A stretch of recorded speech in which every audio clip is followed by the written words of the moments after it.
증거할 텐데요. 오늘은 하나님의 뜻을 찾기 위해 더 이상 헤매지 마세요. 하나님의 뜻을 찾기 위해 더 이상 헤매지 마세요 라는 제목으로 말씀을 증거합니다. 관계와 하나님의 뜻과 무슨 상관이 있을까 혹시 생각이 드실 텐데, 오늘 이 말씀을 들으면 하나님의 뜻과 관계가 이런 관계가 있구나 라는 걸 깨닫고, 정말 이 관계의 회복이 하나님의 뜻을 알아가는 데 있어서 가장 중요한 것임을 알게 될 줄로 믿습니다. 물을 잠깐 따겠습니다.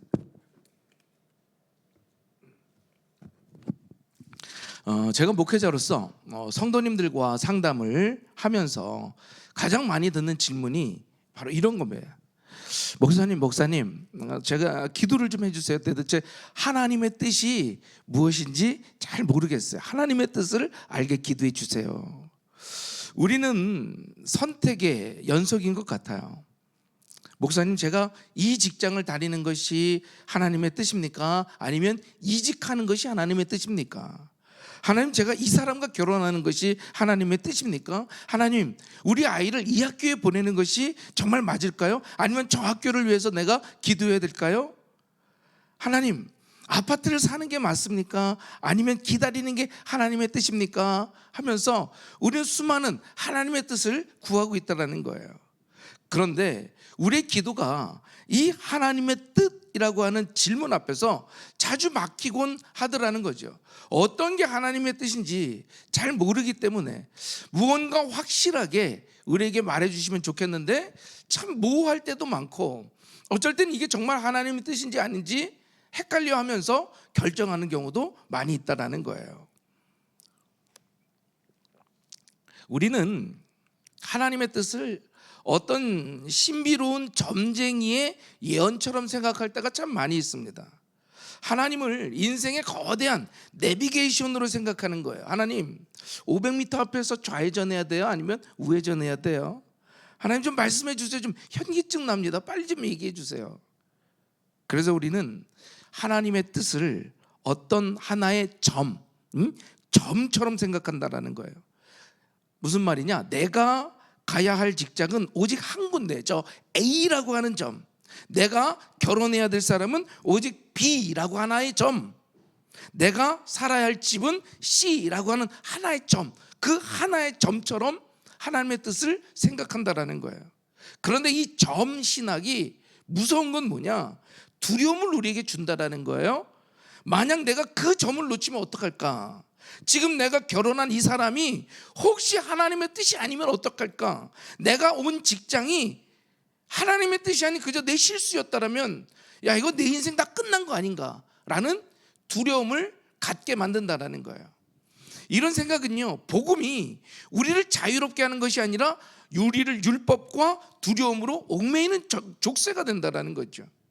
우리 하나님은요, 우리를 골탕 먹이시는 분이 아니십니다. 오늘 우리가 읽은 말씀을 통해서 우리가 분명히 깨달아야 될 것이 있어요. 하나님의 뜻은 우리를 괴롭히기 위한 어떤 숨겨진 코드가 아니라, 하나님의 뜻은 우리가 찾아내야 될 어떤 미지의 계획이 아니라 우리가 살아가야 될 관계라고 하는 거예요. 하나님은 우리가 그 세세한 그 모든 점을 맞추는 것보다 우리가 어떤 사람이 되어가는지에 가장 관심이 많은 줄로 믿습니다. 그래서 오늘 말씀을 통해서 그토록 우리가 찾아 헤매고 있는 그 하나님의 뜻이 도대체 뭔가, 그 하나님의 뜻을 알기만 하면 내가 순종할 텐데 하는 그 하나님의 뜻, 성경에는 얼마나 명확하고 정확하게 나오고 있는지 그 뜻을 발견하는 시간이 되기를 주님의 이름으로 축원합니다. 우리 옆에 분들하고 한번 이야기해 주십시다. 하나님의 뜻을 찾기 위해 헤매지 마십시오. 네. 다시 한번, 하나님의 뜻을 찾기 위해 헤매지 마십시오. 아멘. 오늘 이후로는요, 더 이상 안개 속을 걷는 신앙생활이 아니라 이게 하나님의 뜻이었구나, 분명한 확신을 가지고 돌아가는 축복의 시간이 되기를 축원합니다. 자, 첫 번째 하나님의 뜻 1순위는요, 구원이라는 거예요. 이 구원은 바로 관계의 시작이 되는 것입니다. 우리가 하나님의 뜻을 이야기할 때 가장 먼저 그리고 근본적으로 확인해야 될 것이 바로 이것이에요. 그건 바로 구원이라고 하는 것. 디모데전서 2장 3절부터 4절은요 이렇게 얘기합니다. 이것이 우리 구주 하나님 앞에 선하고 받으실 만한 것이니 하나님은 모든 사람이 구원을 받으며 진리를 아는 데 이르기를 원하시느니라. 하나님은 구원받는 걸 원하신다라고 분명히 말하고 있어요. 요한복음 6장 40절에도 이렇게 말하죠. 내 아버지의 뜻은 아들을 보고 믿는 자마다 영생을 얻는 이것이다. 무슨 말씀입니까? 하나님의 뜻 1순위는요 다른 것이 아니에요. 바로 저와 여러분이 구원을 받는 것. 그래서 우리는 하나님의 뜻을 물을 때 하나님 내가 A랑 결혼해야 됩니까? B랑 결혼해야 됩니까? 이렇게 묻는데 이 질문은요 마치 부모님께 한 번도 찾아가지 않은 그 탕자가 집 밖에서 아버지 제가 오늘 짜장면 먹어야 돼요? 짬뽕 먹어야 돼요? 하고 묻는 거와 같다라는 거예요. 아버지가 그 아들에게 원하시는 것이 뭡니까? 짜장면 짬뽕이 중요한 게 아니에요. 아버지는 그 아들이 집으로 돌아오기를 원하고 계시다라는 거죠. 하나님의 뜻은요 우리가 그분의 자녀가 되는 걸 원하신다라는 거죠. 그러므로 예수 그리스도의 십자가를 통하지 않는 하나님과의 관계가 회복되지 않은 그 상태에서 묻는 그 모든 질문들은 그저 허공을 치는 메아리일 뿐이라고 하는 거예요. 혹시 이 자리에 정말 그럴 분이 없을 줄로 압니다. 예수님을 인격적으로 만나지 못하고 내가 정말 구원의 확신이 있는지 없는지조차 그 확신이 없는 분이 있다면 오늘 하나님이 우리를 향한 분명한 뜻, 이직이나 결혼이 아니라 예수 그리스도를 믿고 영생을 얻는 것인 줄로 믿습니다. 두 번째로 하나님의 뜻 2순위는요 바로 성령 충만을 받으라고 하는 거예요. 바로 이것은 관계를 살아내는 힘입니다. 하나님과의 관계 속에서 내가 어떻게 살아갈 수 있는가 그 힘을 주는 게 성령 충만이라는 거예요. 자, 우리가 예수님을 믿고 하나님의 자녀가 되었어요. 관계가 이제 시작된 거죠. 자, 그 다음에 하나님이 원하시는 뜻은 무엇이냐? 에베소서 5장 17절부터 18절이 이렇게 얘기해요. 그러므로 어리석은 자가 되지 말고 오직 주의 뜻이 무엇인가 이해하라. 술 취하지 말라. 이는 방탕한 것이니 오직 성령으로 충만함을 받으라. 사도 바울은 어리석은 자가 되지 말고 야, 너 주님의 뜻을 이해하는 아는 사람이 돼야 돼 라고 얘기하면서 주님의 뜻이 뭐냐? 바로 성령의 충만함을 받으라 라고 얘기한 거죠. 여기서 우리가 이 헬라어 원어를 잠깐 살펴보면요 충만함을 받으라 라고 하는 이 헬라어 단어는 현재 수동 명령형이라고 돼 있어요. 좀 어렵죠? 현재 수동 명령형. 자, 이게 무슨 말이냐? 명령형이라는 게 무슨 말이에요? 야, 성령 충만 받으면 좋고 안 받아도 괜찮아. 이것이 아니라 반드시 받아야 될 명령이라고 하는 거예요. 이게 하나님의 뜻인 거죠. 그리고 수동형이에요. 이건 내가 노력해서 성취하는 것이 아니라 하나님께서 나를 성령으로 채워주시도록 나를 내어드리는 것. 하나님 나에게 성령의 충만함을 주시옵소서, 부어주시옵소서. 하나님이 주시는 것이라는 거예요. 현재형은 뭐예요? 과거에 한번 내가 뜨겁게 체험했던 것 그걸로 끝나는 게 아니라는 거죠. 지금 이 순간에도 계속해서 채워져 가야 되는 줄로 믿습니다. 이 바울이요 성령 충만함을 술 취함과 비교를 하더라고요. 여러분 술 취한 사람의 특징이 무엇입니까? 모르시는 분도 계시겠지만 저는 예전에 좀 알아요. 예전에 좀 알아서 술 취하면 어떻게 되느냐, 내가 평소에 하지 못했던 행동들, 말하지 못했던 것들을 내가 내 마음대로 하더라고요. 성령의 충만함이란 건 성령님께서 나의 행동과 말과 생각을 지배하시는 상황이라는 거예요. 나는 죽고 내 안에서 성령님께서 살아가셔서 나를 이끌어 가시는 것, 내 뜻이 아니라 성령님의 뜻으로 이끌어 가시는 것, 이게 바로 성령의 충만함. 술 취하는 것과 같은 성령으로 충만한 것, 성령이 나를 이끌어 가시는 거예요. 그러면 여러분 어떻게 해야 성령 충만을 받을 수 있을까요? 어떤 분들은 신비한 체험이나 뜨거운 집회나 방언을 해야만 성령 충만이라고 생각하더라고요. 물론 그것도 굉장히 중요합니다. 그 성령 충만함에 또 성령의 또 모습 중에 이제 우리가 방언도 하고 여러 가지 은사들이 있잖아요. 그런데 성령은 우리가 더 중요한 분명한 답을 주더라는 거예요. 에베소 5장에 보면 성령의 충만한 모습과 또 골로새서 3장에 보면 말씀 충만의 모습을 설명해 주고 있는데요, 그 두 개를 비교해 보면 이렇습니다. 에베소서 5장 19절부터 21절에 나오는 성령의 충만의 결과가 뭐냐? 시와 찬송과 신령한 노래로 화답하며 감사하며 피차 복종하는 것, 이 모습이 성령의 충만한 모습이더라는 거예요. 근데 골로새서 3장 16절에서 17절 말씀을 보면 그 말씀 충만의 결과가 뭐냐? 시와 찬송과 신령한 노래를 부르며 감사하는 마음으로 하나님을 찬양한다 라고 되어 있어요. 여러분, 성령 충만과 말씀 충만은 정확하게 일치하더라는 거죠. 결론은 이겁니다. 성령 충만이 곧 말씀 충만이다 라는 거예요. 따라해 볼까요? 성령 충만이 말씀 충만이다. 즉 성령님께서는요, 말씀을 통해서 우리를 지배하시고 그 말씀을 통해서 우리를 이끌어 가시는 줄 믿으시기를 바랍니다. 사랑하는 성도 여러분, 하나님의 뜻을 진실로 알고 싶으십니까? 정말 하나님의 뜻을 알고 싶으십니까? 그렇다면 묻고 싶은 게 있어요. 오늘 혹은 어제 여러분, 하나님의 말씀을 얼마나 읽고 계십니까? 하나님의 말씀을 얼마나 내 양식으로 삼고 계시냐라는 거예요. 하나님의 세미한 음성을 듣고 싶으시다면 하나님께서 우렁차게 말씀하고 계시는 이 성경 말씀에 우리는 귀를 기울여야 할 줄로 믿습니다.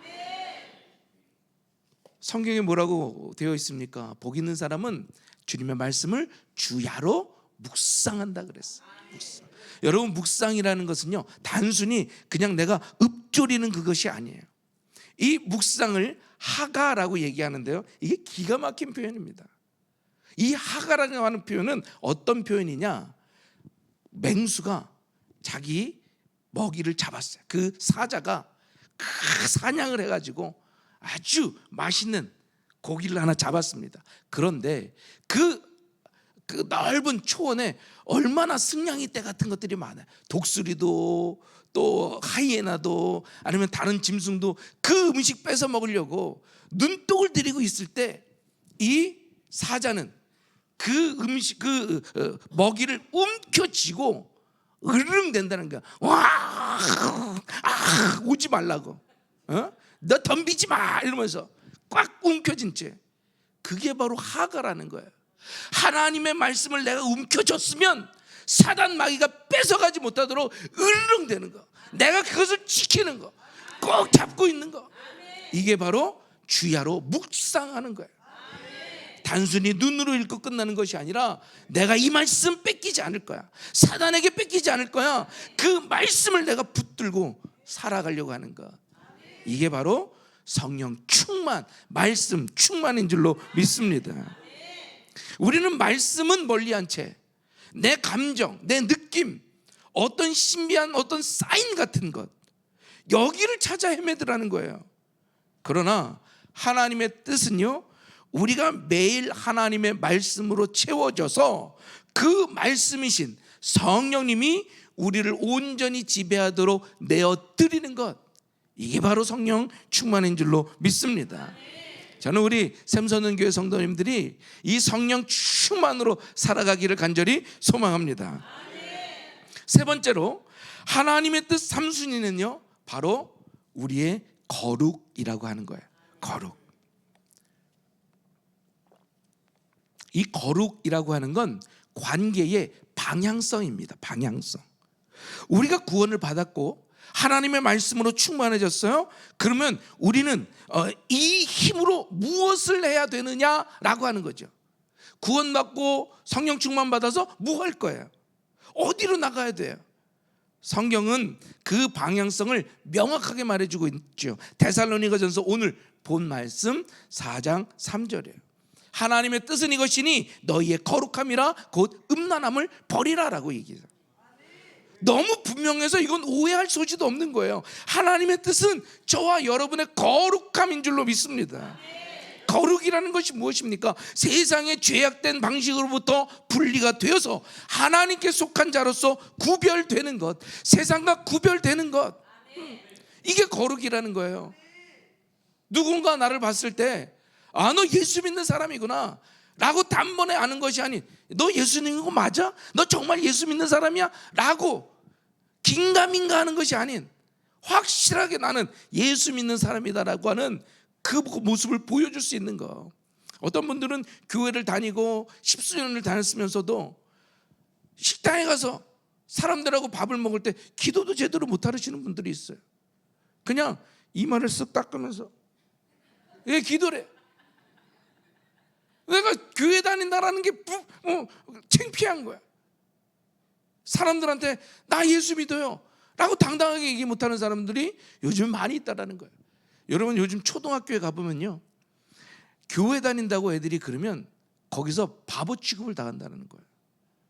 교회 아직도 그렇게 미개하게. 여러분, 우리는 구별된 사람으로서 거룩하게 살아가야 될 줄로 믿습니다.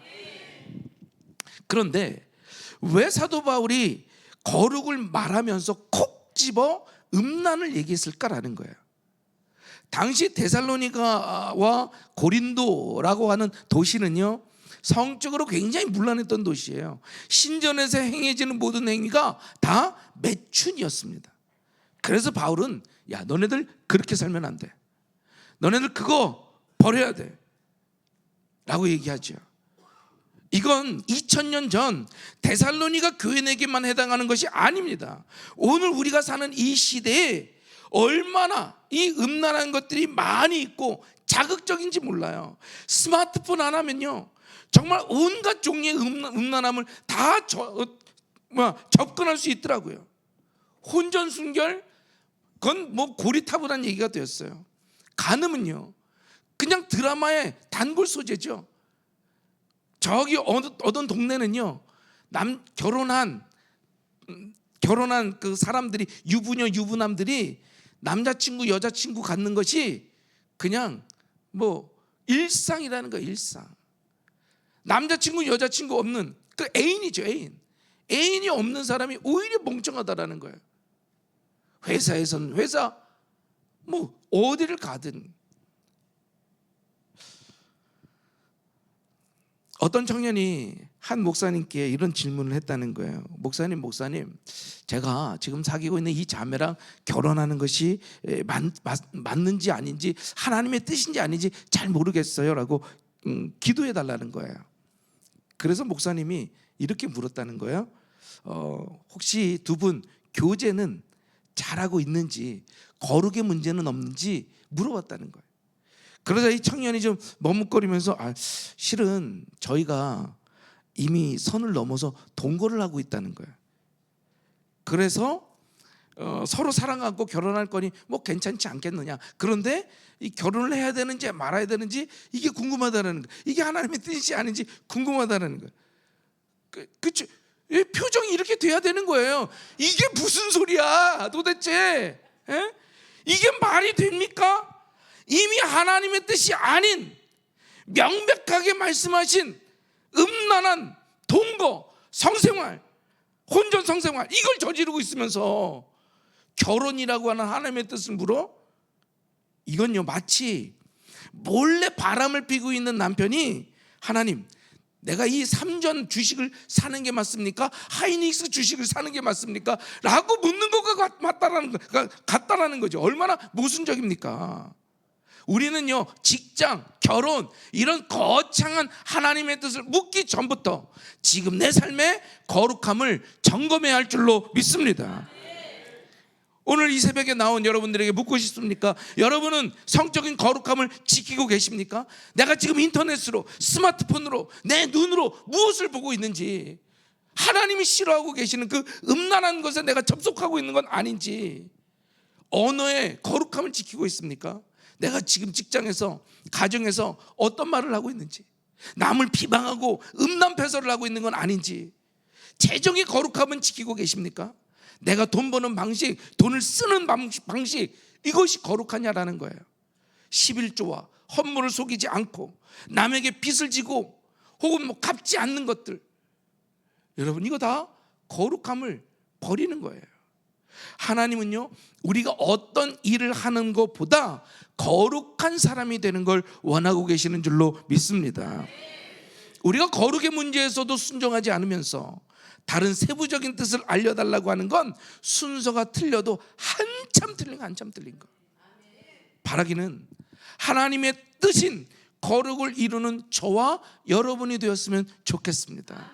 우리 옆에 사람한테 얘기해 주세요. 우리 거룩함을 이루십시다.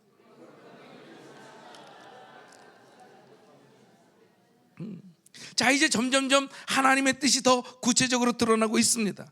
거룩하게 구별된 자녀, 성령으로 충만한 자녀에게 하나님이 원하시는 이제 삶의 태도가 있는 거예요. 그 먼저 복종입니다. 복종. 따라해 봅시다. 복종. 이 복종이라는 건 관계에 대한 태도를 말해주고 있는 거예요. 우리는 복종이라는 단어를 참 싫어해요. 왠지 내가 손해보는 것 같고 자존심 상하는 것 같아요. 그런데 성경은 명확하더라는 거예요. 하나님께 복종하라. 서로에게 복종하라. 가정에서 아내는 남편에게, 자녀는 부모에게, 교회는 성도에게, 성도는 리더에게, 사회에서는 직장 상사에게 다 복종하라고 있는 거예요. 그 권위가 하나님의 말씀에 정면으로 위배되는 것, 우상 숭배를 하라는지 아니면 잘못을 저지르라는지 법을 어기라든지 하는 그런 걸 복종하라는 것이 아니라 기본적으로 하나님이 세우신 질서에 순응하고 복종하는 것, 이것이 하나님의 뜻인 줄로 믿습니다. 혹시 직장 상사가 나를 너무 부당하게 하고 힘들게 하는가? 물론 불의에 타협하라는 말은 아니지만 그 권위 자체는 인정하고 그를 위해서 기도하고 주를 위하여 순종하는 태도를 보이는 것, 이것이 하나님의 뜻인 줄로 믿습니다. 여러분, 부부관계 속에서 서로 복종해야 되는 거예요. 부모님께 복종해야 되는 거예요. 목사님에게 복종해야 되는 거예요. 다음으로는 감사라고 하는 거예요. 감사는 관계의 열매가 될 수가 있습니다.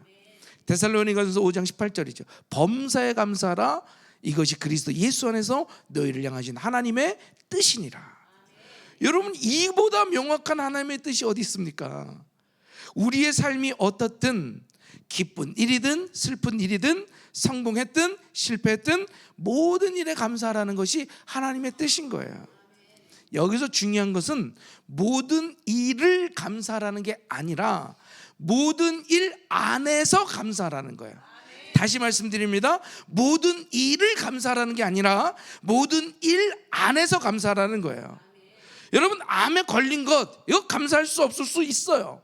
사업에 실패한 것 감사하지 못할 수 있습니다. 그러나 암에 걸렸음에도, 사업에 실패했음에도 그 안에서 여전히 나와 함께 하시고 모든 것을 합력하여 선을 이루실 하나님의 뜻을 우리는 신뢰하기 때문에 감사할 수 있게 되는 줄로 믿습니다. 사랑하는 성도 여러분, 오늘 하루 우리 입에서 얼마나 불평을 많이 내뱉는지 한번 생각해 보세요. 감사가 많은가? 아니면 아유 죽겠네, 아유 힘들네, 이런 이 말이 입에 붙어 있는가? 아니면 그래도 하나님 감사합니다 라는 말이 내 입에 붙어 있는가? 참 이 샘솟는 교회에 와서 놀라는 것들 중에 하나가 우리 성도님들의 표정이 너무 밝다라는 거예요. 표정이 너무 밝고 얼굴이 환해. 어느 교회 가보면요 다 썩었어요. 인상 죽상을 하고 앉아있어가지고 그 설교할 때마다 두려워요. 무서워. 저 얼굴을 하고 있는데 내가 무슨 말을 해줘야 되나. 그런데 샘솟는 교회 오면요 기쁨이 넘쳐요. 얼굴이 환하시고 막 얼굴에 행복함이. 여러분, 감사가 넘쳐나는가? 지금의 어떤 상황이 있든 감사하기를 선택할 때 그것이 여러분을 향한 하나님의 거룩한 뜻인 줄로 믿습니다. 마지막으로는 의를 위한 고난이라고 하는 거예요. 바로 이것은 관계에 대한 증명이 될 수가 있습니다. 베드로전서 3장 17절이 이렇게 말해줘요. 선을 행함으로 고난받는 것이 하나님의 뜻일진데, 선을 행함으로 고난받는 것이 하나님의 뜻일진데 악을 행함으로 고난받는 것보다 나으니라. 베드로전서 4장 19절은 또 얘기해요. 그러므로 하나님의 뜻대로 고난을 받은 자들은 또한 선을 행하는 가운데 그 영혼을 미쁘신 창조주께 의탁할지어다. 솔직히 이건 우리가 잘 받아들이고 싶지 않은 하나님의 뜻일 수 있어요. 우리는 하나님의 뜻이 형통, 성공, 축복이라고만 생각을 해요. 그러나 성경은요, 선을 행하다가 받는 고난 역시 하나님의 뜻이라고 말씀하고 계시는 줄로 믿습니다. 왜냐? 그 고난이요, 우리를 정금같이 연단하고 우리를 겸손하게 만들고 우리가 약할 그때에 하나님의 그 강하심이 드러나게 되기 때문인 줄로 믿습니다. 혹시 직장에서 혼자 식당을 지키다가 왕따 당하셨습니까? 세상과 타협하지 않고 정직하게 사업하다가 혹시 손해를 보고 있습니까? 여러분, 그것이 의를 위한 고난이라면 여러분은 지금 하나님의 뜻을 정확하게 이행하고 계시는 줄로 믿습니다. 사랑하는 우리 샘선능교회 성도 여러분, 오늘 우리는 성경에 명백히 기록된 하나님의 뜻을 살펴봤어요. 하나님의 뜻은요, 우리가 구원받는 것을 시작으로 성령과 말씀으로 충만하고 세상과 구별되어서 거룩하게 나아가 복종하고 또 감사하며 의를 위하여 고난을 받는 것, 바로 이 6가지가 하나님이 저와 여러분에게 원하는 그 하나님의 뜻인 줄로 믿습니다. 그런데 설교를 다 듣고 나니 처음에 가졌던 질문이 떠오르는 거예요. 목사님, 그래서 어떡하라는 거예요? 목사님, 제가 이직을 하라는 거예요? 말라는 거예요? 제가 A랑 결혼을 해요? 말아요? 자, 그 질문에 대한 대답을 지금 해드릴게요.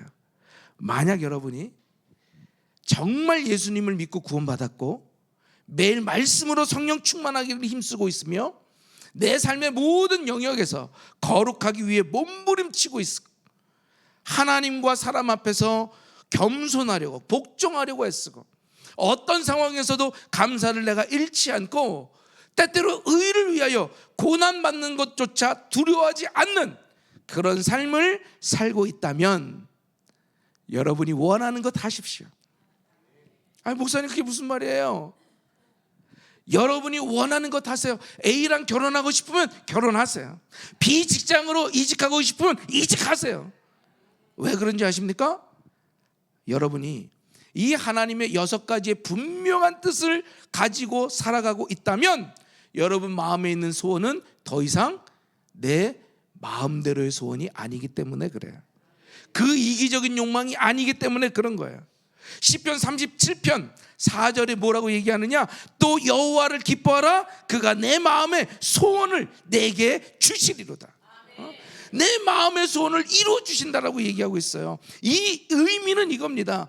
네가 여호와 그분 자체를 기뻐하면 하나님께서 하나님의 소원을 내 마음에 주셔서 결국 너는 하나님의 소원을 말하게 될 것이고 원하게 될 것이고 그것을 하나님이 이루어 주실 것이라 하는 거예요.